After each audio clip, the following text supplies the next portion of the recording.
Menace is a difficult game. When I first played, there were quite a few missions that I failed outright, and there were plenty of times where my squads were downed. But at this point, I've played for 80 hours, and I have significant playtime on both normal and challenging difficulty. And so in this video, I'm going to share 5 basic tips and tricks to help you get started, and then 5 advanced tips that I've picked up, including some things that aren't very intuitive, like how I noticed enemies were sometimes going twice, and I realized I could have used the turn order to have some of my units go twice and effectively eliminate enemies as well. One quick caveat before I get into things. The game is currently in early access, stuff may change in the future. If there's something that I suspect is particularly broken and might change, I will call it out. That said, I can't predict what's going to be in future patches, so check patch notes and maybe do some testing in-game for yourself. And so, with that out of the way, let's get into things, starting with tip number 1. Alright, so tip number 1. Supply, especially in the early game, is going to be very limited. As such, you need to play to each squad leader's strengths. So, Jane Darby, for example. She is very often an elite unit. She's very powerful, deals a ton of damage, and can be built for stealth, which is one of the strongest archetypes in the game. So, I've equipped her with stealth gear and camo. Thing is, she costs 700 supply, which is more than my vehicle. So, fully kitting her out is a very costly investment. I might want to do something like give her Jaeger fatigues, keeps her stealth capabilities exactly the same, at the cost of armor, so if she's caught out she'll take way more damage, lowers her cost to 412. Similarly, Marta Carta, very cost efficient. I've kitted her out with some pretty good armor, and yes, armor is important if you want to take hits, but she's built to use this tripod autocannon. So she only has 4 squaddies. Honestly, she could probably get away with less, but share the load means more uses, and these uses are increased with the ammo bag. She has a supply cost of 253, and I gave her the very economical and pretty damn good crowbar as her infantry weapon. Continuing on from that, infantry weapons scale with the number of squaddies you have. Special weapons don't. So if you are making a special weapon squad, 3 to 4 squaddies is totally fine. You can still run around blasting stuff. And this is particularly valuable if you want to use an indirect fire weapon like the ATGM. You could have a small squad set up as a spotter, extra vision, good armor, maybe some camo for stealth, and then you have a second small group set up to blast enemies from afar with the indirect fire of the ATGM. This is very effective against vehicles, and PS, indirect fire weapons negate cover. And as another general setup tip, close-range weapons, like shotguns and SMGs, tend to be very lethal, often eradicating enemy squads in a single volley of fire. Medium-range weapons, such as assault rifles, are usually pretty good. They're not the best at close range, they're not the best for damage, they're not the best against armor, they're not the best at anything, but they're pretty good all the time. Long-range weapons let you suppress enemies from a safe distance, but they don't tend to do as much damage, and they can struggle against late-game foes. So kit your squads out accordingly, and maybe grab a couple of shotguns and SMGs, because if you are comfortable getting close, they will absolutely annihilate stuff. Now tip number 2, use all of your resources. These include things like promotion points, so giving perks to your squaddies, authority, this is a discipline modifier, but it can also be used to recruit new squad leaders, OCIs to improve the impetus and the firepower that it can bring, and your squaddies, which, yeah, they're a resource and you absolutely can run out. But why is it important to hire extra squaddies? Well, you might notice that Jane Darby here has the Weary debuff. This happens occasionally, it's random. If she goes into a mission again, she will be exhausted, rendering her ineffective in combat. So what I should do for the next mission is swap her out, maybe for Jacques. He can take her place, be a huge frontline threat, take out a bunch of enemies, and then I can swap Jane in after her weariness goes away. If you have a very small team, you won't be able to make these swaps. So you can spend authority, specifically 30 of it, to increase your roster of squad leaders. This is also nice if any of your squad leaders ever get downed, as this leaves them injured and they suffer debuffs for a couple turns, or if they get permanently killed, because yeah, that can happen too. Now, tip number 3, intelligence is key. What do I mean by that? Well, the intelligence stat is granted by certain OCIs such as the sensor array, and it allows you to see more information on the battlefield. Because I don't have quite enough intelligence, this enemy is an unknown entity, but all of the other enemies here are very clearly pirate foes. Furthermore, I can see that this isn't just a pirate foe, this is a pirate chain gun truck. Then this is some veteran scavengers. Over here is an EMP. That means I probably don't want Renu here because she is very vulnerable to EMPs. So maybe I put her over here to deal with all of these guys. And instead, I bring my infantry over here to deal with the EMP and maybe take out the laser truck, which is a bigger threat to vehicles than it is regular units. And sure, they can deal with the veteran scavengers and the boarding commandos while they're at it. Knowing more about the enemy means you go in for battle prepared. You can pick your formation accordingly, and you can do things like kit out your units. If I know I'm going to be against a bunch of vehicles, I might put an RPG or a rocket launcher or an anti-tank gun on one of my units. Tip number 4, suppress foes and break their morale. Because you don't need to kill every enemy you encounter, or at the very least you don't need to kill them as soon as you encounter them. If there are multiple threats, focus on shooting at them until they're suppressed, or in the case of Menace, overloaded. This prevents them from acting for a turn. This is quite easy to do with pirates. It's more difficult to do with Rogue Army, and it's difficult to do with Menace, but it can be done, especially with weapons that have high suppression. In addition, there's morale damage. This happens as you damage enemies, kill their elements, and take out their allies. If an enemy takes enough morale damage, or if one of your units takes enough morale damage, it will cause the morale to waver, making them less effective in combat. If this continues, they will attempt to flee, either to regroup, or to leave the battlefield entirely if they're at low health. This means if a very low health enemy is fleeing, you probably don't need to waste your ammo finishing it off most of the time. You can let it go and save your ammo for the live foes. One thing that's very important to remember while playing Menace, almost everything you can do, the enemies can do as well.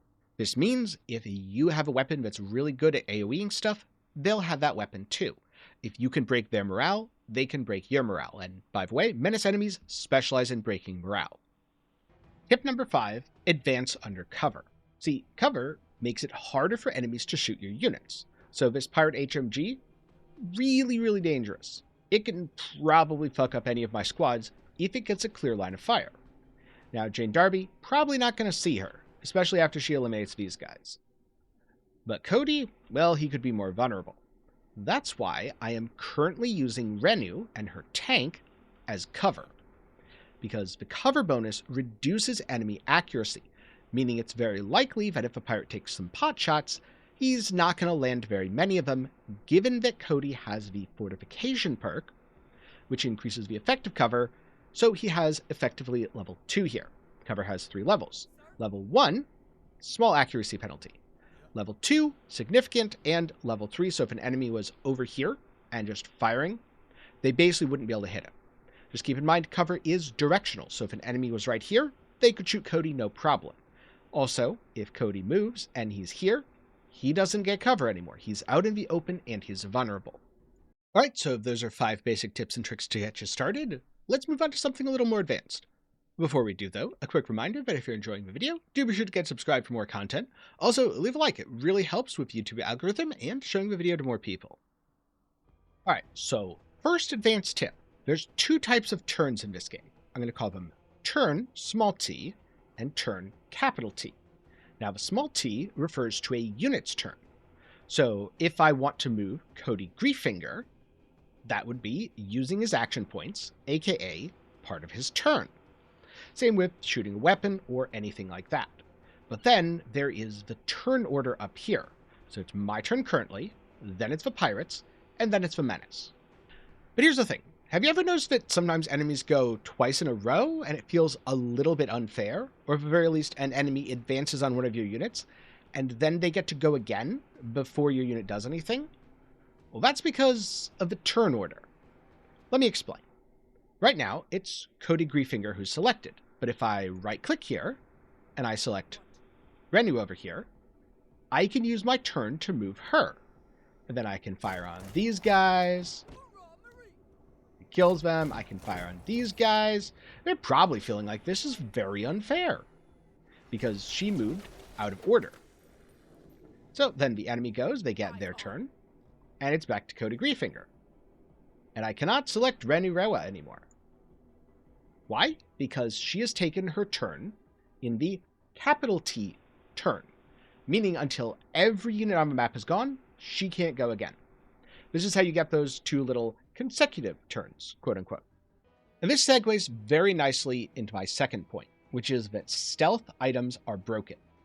Right now, Jane Darby has 6, 2 from her armor, 2 from her concealment passive, and 2 from her camo. It's very hard for things to see her. And currently, this pirate HMG heavy truck would be a huge problem for her because she is relatively unarmored. But here's a tip. You can actually see enemy ranges very easily. You can also see their detection radius. So the truck can only detect to here, even if it can fire out to here. So Jane can go right here. She can see those enemies because she has a very good detection range, and they don't really have any stealth. But they still can't see her. So what she can do is fire her weapon, deal some damage, cause those guys to flee. This reveals her position. And then she's just going to sneak over here, and oh look, she's stealthed again. They can't see her, and if they go looking for her, they're going to have to get quite close before they're able to detect her. Not all movement is equal. What do I mean by that? Well, units can move either directionally or diagonally, but you'll notice moving diagonally here costs significantly more. This means if you can move your troops in a straight line, they are far more AP efficient and can cover more distance. Sort of, more distance in that direction. There are times where instead of having to move this way and then this way, it is more efficient just to go diagonally, especially if you can stop here and get a good firing angle. But because movement is more costly, especially for vehicles, you should factor that in and position your troops accordingly, as otherwise your entire turn is just going to get wasted moving, like what happened to Carta here. Tip number 9, smoke grenades are your friend. This pirate HMG truck is a real pain, and yeah, there's a chance that Darby could take it out. There's also a chance that it would annihilate her if it fired. So instead, she's just going to drop a smoke grenade here. Not only does this break line of sight, but it applies a huge accuracy penalty to anything within the smoke. It gives +5 concealment, raising her concealment to a ridiculous 11, so basically unless things adjacent, it can't see her. And it lowers accuracy and suppression by 70%, and gives a defense bonus, meaning enemies are more likely to miss, and a damage reduction bonus. In other words, Jane Darby is not going to be killing anything while she's within the smoke cloud. She's not going to be killed either. She can just chill here, at least until the smoke cloud dissipates, because they are not permanent, though she's basically just good for a turn. If you're ever cornered or out of position, carrying smoke grenades can absolutely save you. Alright, last but not least, tip number 10. Death happens. Whether it's having squaddies die, or an entire squad leader being downed, this is part of a game, and that's okay. As long as you have the resources to recover, it's not a big deal. You can recruit more squaddies. You can build a medical center to heal your squaddies. If a vehicle is destroyed, well, A, you can build an OCI to prevent that, or if you didn't build that OCI, you can buy a new vehicle from the black market. If a squad leader's downed, you can rescue them. If they die permanently, maybe it's time to recruit someone else. But at least right now, you do have an option to prevent all this, and that's save scumming. Because if you load into a mission and something goes wrong, you can Alt F4, quitting out of the game entirely, and then reload your save to start the mission again. Now, this might ruin your gameplay experience. It certainly does make the game much easier when you are able to restart a mission to fix your mistakes. Also, this might be something that they'll fix in the future. So, use it with a little bit of caution, but at least for now, you can fix everything with just a little bit of save scumming. Time for a fun little bonus tip and trick. Some enemies are more dangerous than others. For example, the alien bombardier can absolutely annihilate your squads from range. Up close, it's not too bad, it's a pretty squishy unit. Melee warriors though, let them get close, they're real dangerous. Maybe you should take those out from afar. Meanwhile, when it comes to pirates, the heavy trucks, they can be a big pain unless you use specific anti-vehicle weapons, such as an ATMG. And when it comes to things like the Menace units, oh boy are their gun crawlers tanky. They can take multiple hits from the laser lance, and that thing fries most vehicles instantaneously. So, if you want to know more about any of these strengths and weaknesses for other units in Menace, or how to deal with any of the factions, check out my other video that'll be linked up in the card and down below. That's going to be about it for me today. So, thank you very much for watching to the end. Again, remember to leave a like and get subscribed if you enjoyed. Also, if you want to see more of my thoughts on other games, check out my Steam Curator page, which is linked down below. I try to put up at least a short review for every game that I play. Well, that's going to be it for me. So, good luck on your missions, Marine, and I'll see you in the next one.